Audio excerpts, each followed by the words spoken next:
travaillais et je faisais en même temps ma thèse. Donc voilà, les 2 en même temps. Après, j'ai terminé et ensuite j'ai graduate. Donc là, je suis juste fully C'était work. chaud. Ah ouais, c'était quand j'avais 16 ans. Oh, t'es parti tôt. Ok. Ouais. T'as eu un échange de...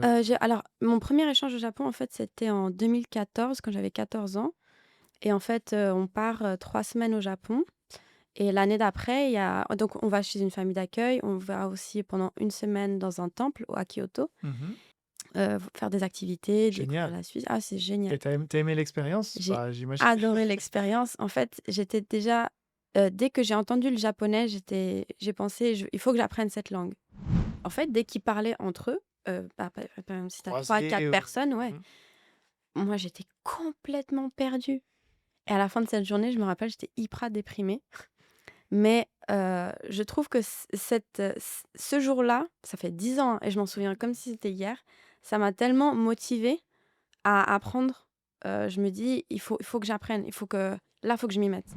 Il y a plein de us et coutumes que je suis pas forcément censée connaître, mais comme on me les a inculquées et on me les a ancrées dans la tête, j'avais j T'étais ni vraiment dans le voilà, Japon, ni vraiment exact.